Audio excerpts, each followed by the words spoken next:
Welcome to Mediocre Gaming, and today we're playing Tom Clancy's The Division. Well, good morning, good afternoon, good evening, and salutations. Today we're running Grand Central Station Legendary Mission with randoms. Let's get to it. Grand Central is the other new Legendary Mission in patch 1.8.1.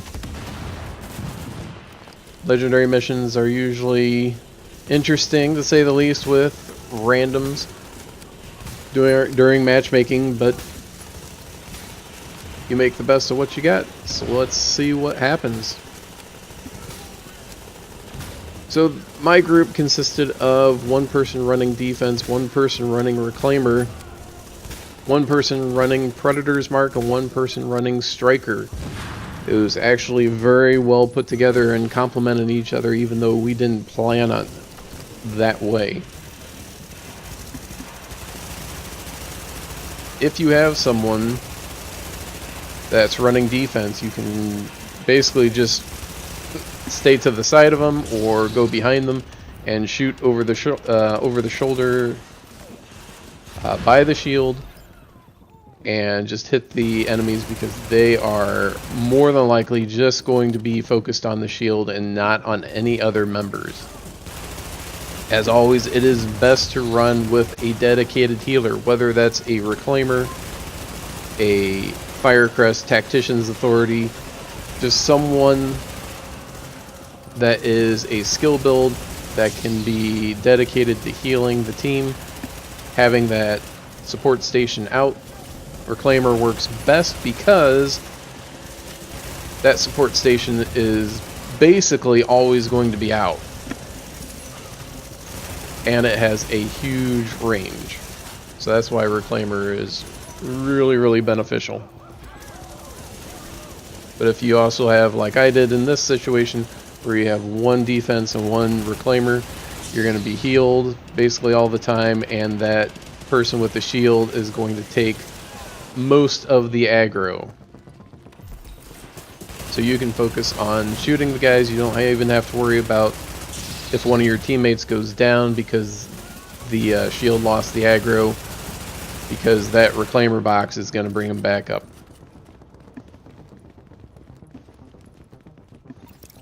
Most important thing to be concerned with is the waves of shotgunners.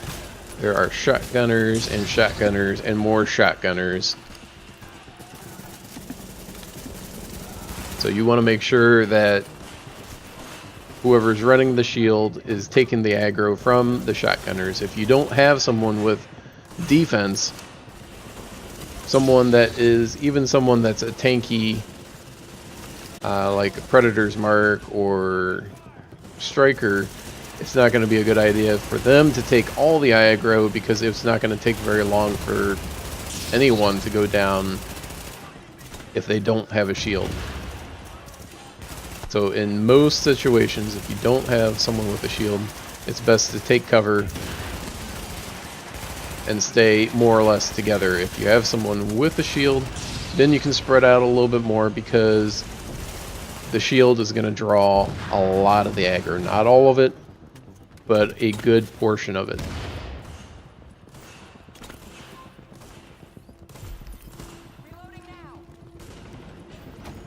Now, as I've said before, and I'll say it again, it's best to have complementary skills. If you have one person or two people, 1 to 2 people that have pulse, it doesn't make sense to have 3 or 4 people with pulse, because at the minimum you're only going to need 1 pulse, and at the most you're going to need 2. So if you have someone with a pulse, someone with a sticky bomb that will disorient, then that is going to be to your benefit. And then everything else should be either like a booster shot or overheal or immunizer, and most of the time you're just going to put that down and blow it up right away. That's what I feel is most beneficial. Go ahead and leave a comment below what you guys have found out that works best for your team, whether it's random or pre-made. Now once again, once you get down into the subway, there are more shotgunners. Every step of the way, it seems like they add more shotgunners to the docket. When you start seeing healers, if you can, take them out quick. Make them a priority if at all possible. Sometimes they do get into cover where you can't get to them. They're behind the front line where it's difficult to do any sort of damage to them. If you have someone, like I said, with a disorient or a blind sticky, you know, that'll help pop them up so that you can get some shots on them. And if you have someone with Predator's Mark, then that will be to your benefit, because that'll do damage and negate some of the healing, if not all the healing. Now, as we went along, the person with Predator's Mark, which happened to be me, ended up being kind of the how should I say it, like the spotter or the mark. So I would mark targets, and so when they saw that bleed come up, they knew, let's focus on this guy, and that just brought the guys down really quick when everyone was focusing on one enemy instead of kind of broadly just spraying all over the place, not focusing on one but having a whole bunch of guys to attack. Now the control room is the second most drawn out fight in this mission, second only to the bridge, and it is a close second because you have a lot of enemies and you have waves of enemies. And not only that, but you have heavy enemies and healers. So you have a variety of things that are coming at you, because you have grenaders that are going to be shooting grenades at you with their grenade launcher, so you don't even have a lot of time to evade. You have healers that are putting down boxes and healing their teammates, so even if you're able to get the weak point on one of the heavies, they're being healed at the same time. Then you also have engineers that are putting down turrets. Like I said, primary focus should be shotgunners. Once you get the shotgunners taken out, any healers, take them out so the heal boxes get taken out. If you're not able to get the healers, maybe you can get their heal box, and sometimes that'll bring them out of cover where you can do some damage to them and take them out.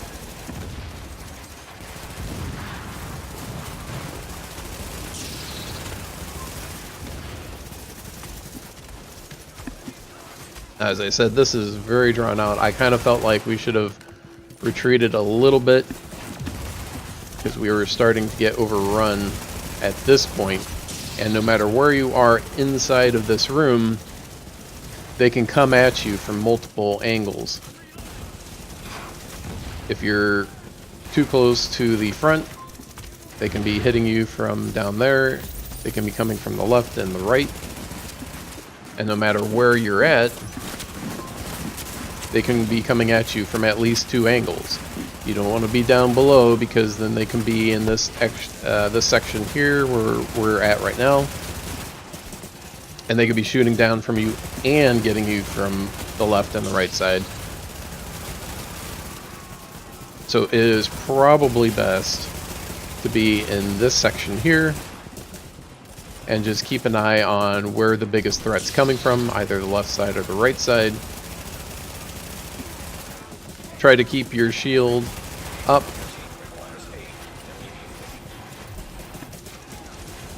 Whoever has the shield, make sure that they're being protected, because as long as that shield's up, he's going to be drawing most of the fire. So whoever is focused on the shield, that is the best guy to focus on. And most of the time it's going to be everyone. But sometimes it's best to get the guy that's closest. Sometimes it's best to get some of the high priority targets like the healer or the shotgunners. Because the more damage the shield takes, the faster it's going to go down, and then you're not going to have someone drawing aggro. And then the whole team is at risk. So if you do have someone with defense, or that can run defense, it actually makes a lot of sense to have someone run defense. But it's not necessary, it just means that it's going to work out a little bit differently than it did here.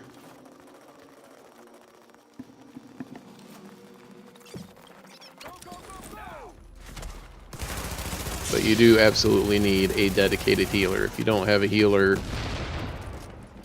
you're going to be in trouble. You're going to have guys going down a lot more often.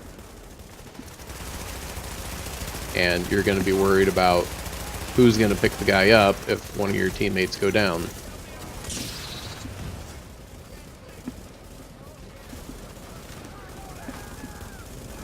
Alright, so the bridge is a two-part fight. You have to fight your way up to the end of the bridge, and then they start coming in behind you, and you have to finish them off. And that's when the named enemies show up, and more than likely, the hunter.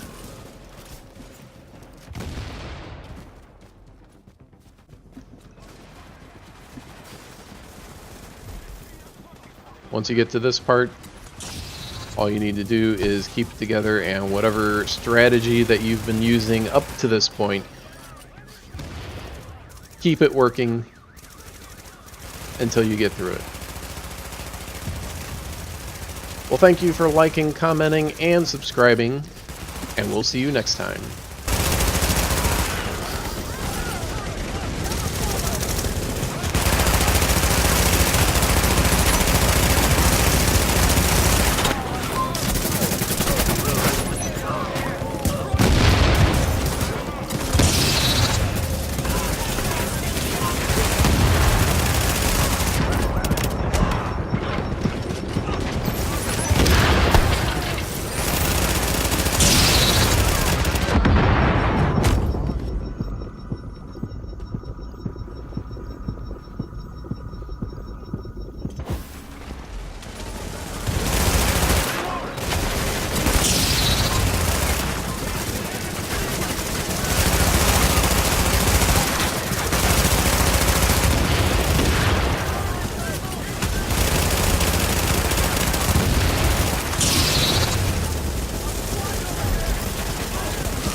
Oui.